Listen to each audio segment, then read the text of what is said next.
Our featured guest during the close, Jim Paulsen. He's the Chief Investment Strategist at Wells Capital Management. So, Jim, a new year, had a lot of enthusiasm yesterday, a little bit of a different tone today. What's key in terms of what we see in 2010, especially here early on? Well, I think the biggest thing early on, Carol, is going to be in about 30 days, and that's going to be the first quarter profit season. And I guess I always find that when GDP estimates go up during the quarter, and real GDP for the fourth quarter, those estimates have really come up here in the last 30, 60 days, that you end up getting a better than expected quarterly earnings reporting season.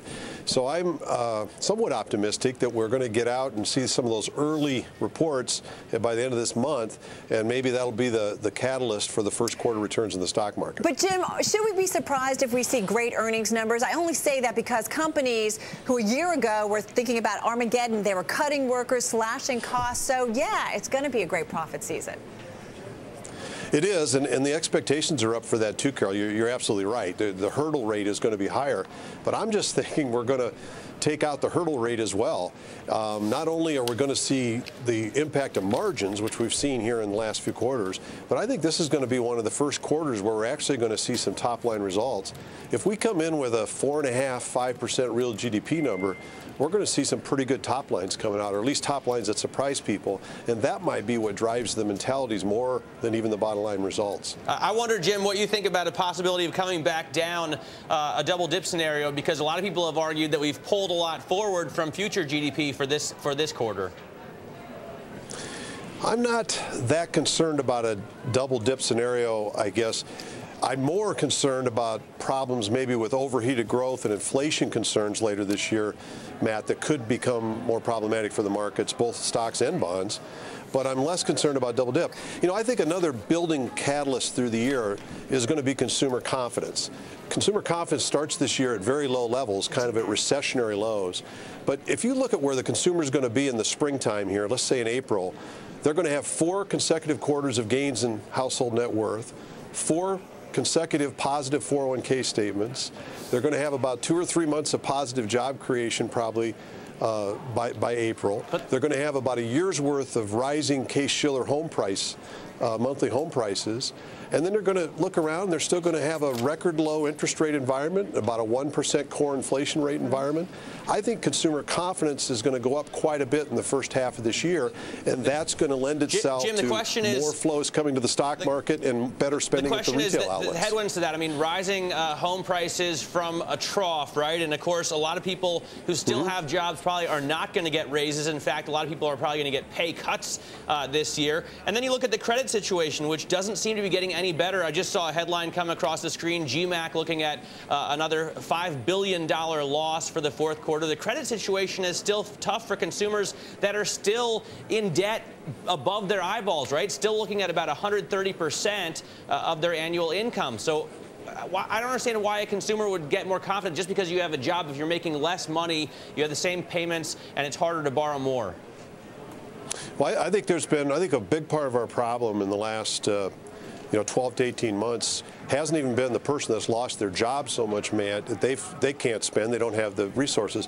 It's been people that have jobs, but they're watching the unemployment rate go up every month. They're watching the amount of job losses all around them, and they're pulling in their reins and getting more conservative as a result.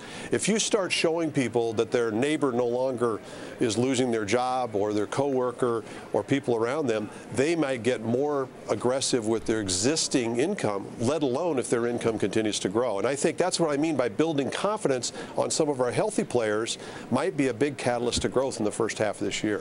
You and I were talking in the break, and I said, you know, we're looking at these auto sales numbers, Ford great numbers, GM seeming much more upbeat. You know, you've got financials rallying. I mean, has everything changed so significantly in the last few months? Is the outlook that much brighter at this point?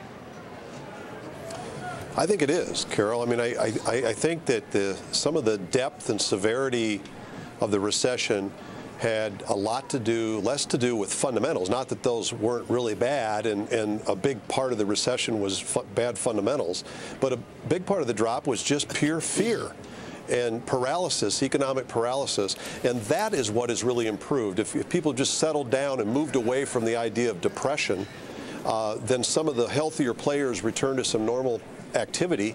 whether that's cap spending or whether it's spending in the retail outlets, and the economy seems to take a lift. And I think we have seen some of that. And now I'm thinking 2010, we're actually going to start to go to work on improving some of the fundamentals.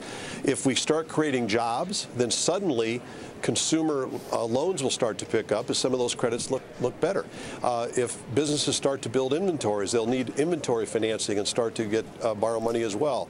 You know, we're slowly improving house pricing again, which is going to slow the rate of foreclosures and delinquencies. And so I do think that first we lifted because fear sort of ended, and now we're lifting, I think, increasingly because fundamentals will improve. Jim, do you like the automakers? Well, how many are there? Well, I don't know if I'd buy the automakers. They've had a heck of a nice run in here, kind of off their panic lows. I'm okay with buying them in a diversified consumer discretionary sort of exposure, but I'm not sure at this point. It might be a little late to enter some of those. Well, you know what? You are so confident, though, Jim. What do you think we're going to see on Friday with the big jobs number? Are we going to finally add some jobs in this economy? I think so. You know, who knows? That's such a random number month to month. I think that when all the revisions are in, we'll find that we probably started creating jobs in the month of December. And I think once we do, we probably won't look back. I think there's a lot of indicators, Matt, from, you know, what unemployment claims have done to what layoff announcements have done to temp job improvements that are suggesting we're very, very close to starting to create jobs again.